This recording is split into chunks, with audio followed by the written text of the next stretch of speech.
அனைவருக்கும் காலை வணக்கம். இன்னைக்கு மார்ச் 17ஆம் தேதி திங்கட்கிழமை, வாரத்தின் 2வது நாள். மார்ச் மாதத்தோட 4வது வாரத்தில் உள்ள, ஏன்னா இந்த மாதம் 5 வாரம் இருக்குது. 4வது வாரத்தில் 2வது நாள். வங்கதேசத்தின் முதல் அதிபர் ஷேக் முஜிபுர் ரஹ்மான். வங்கதேசத்தின் முதல் அதிபர் வங்கப்பந்து ஷேக் முஜிபுர் ரஹ்மான் என்று அழைக்கப்படுகிறார். அவர் பிறந்த தினம் இன்று. கிழக்கு வங்க பகுதியின் டோங்கிபுரா பகுதியில் கிராமத்தில் 1920ஆம் ஆண்டு ஒத்துழையாமை இயக்க காலத்தில் பிறந்திருக்கிறார். இளம் வயதில் தான் வசித்து வந்த பகுதியில் பஞ்சத்தால் பாதிக்கப்பட்ட விவசாயிகளுக்கு அரிசி வழங்கி உதவினார். முஸ்லிம் மாணவர்கள் அமைப்பில் 1940இல் சேர்ந்து மாணவர் தலைவரானார். 1943இல் முஸ்லிம் லீக்கில் சேர்ந்தார். 1946இல் இஸ்லாமிய கல்லூரி மாணவ யூனியன் பொதுச் செயலாளராக தேர்ந்தெடுக்கப்பட்டார். இந்தியா பாகிஸ்தான் பிரிவினைக்கு பிறகு பாகிஸ்தானில் வாழ விரும்பினார். வறுமை, வேலையின்மை, மோசமான வாழ்க்கைத்தரம் இவற்றுக்கு சோசலிசம் தீர்வு தரும் என்று நம்பினார். தான் ஒரு வங்காளி என்பதை பெருமையாக கருதியவர். பாகிஸ்தானில் உருது மட்டுமே தேசிய மொழியாக என்று 1949இல் அறிவிக்கப்பட்டது.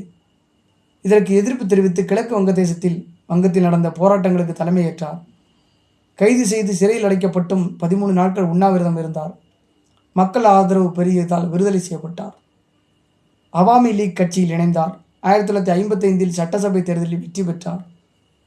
கிழக்கு வங்கம் 1956இல் கிழக்கு பாகிஸ்தான் என்று பெயர் மாற்றம் செய்யப்பட்டது. 1958இல் ஜெனரல் ஆயூப் கான் இராணுவ ஆட்சியை கொண்டு வந்தார்.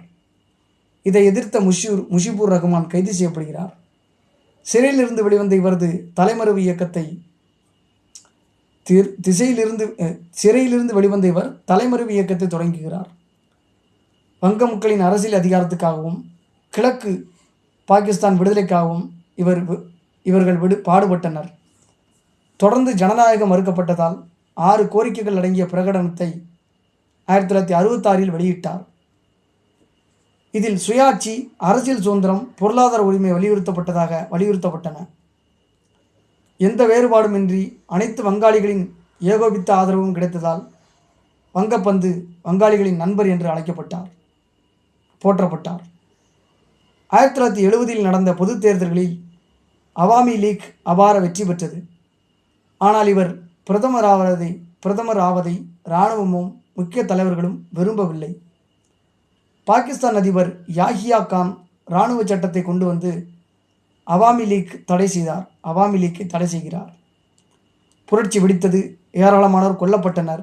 முக்தி பாகினி படை உருவானது. இந்திய இராணுவத்தின் உதவியுடன் முக்தி பாகினி படையினர் பாகிஸ்தானுடன் போரிட்டு வென்றனர். 1971இல் வங்கதேசம் உருவானது. புதிய தேசத்தின் முதல் அதிபராக பொறுப்பேற்றார். பின்னர் பிரதமராகவும் இருந்தார். இராணுவ சதியினால் 1975இல் முஜிபுர் ரஹ்மானும் குடும்ப உறுப்பினர்களும் படுகொலை செய்யப்பட்டனர்.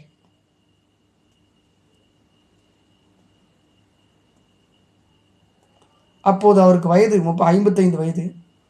அவரது 2 மகள்கள் வங்கதேசத்தின் தற்போதைய பிரதமர் ஷேக் ஹசீனா, அவரது இப்போ பிரதமராக இல்லை, ஷேக் ஹசீனாலாம் இல்லை, வேற ஒரு எழுத்தாளர் தான் இருக்கார், அவர் பேர் மறந்துச்சு. இப்போ இந்தியாவில் அடைக்கலம் புகுந்து இருக்காங்க ஷேக் ஹசீனா. அதுக்கடுத்து இன்னொரு மகா சகோதரி, அந்த பிரதமர் ஹசீனா அவரது சகோதரி, வங்கதேசத்தின் முதல் அதிபர் ஷேக் முஜிபுர் ரஹ்மான். அவரோட மகா கொஞ்ச நாளைக்கு முன்னாடி இருந்த பிரதமர் ஷேக் ஹசீனா. அவரது சகோதரி, அதாவது ஷேக் முஜிபுர் ரஹ்மானோட சகோதரி ஷேக் ரிஹானா மட்டும் வெளியூரில் படித்ததால் தப்பினார். ரொம்ப ஒரு முக்கியமான ஆளுமைகள். மார்ச் 17ஆம் தேதி இன்னைக்கு வங்கதேசத்தின் முதல் அதிபர், அவரை சந்திச்சிருக்கிறோம்.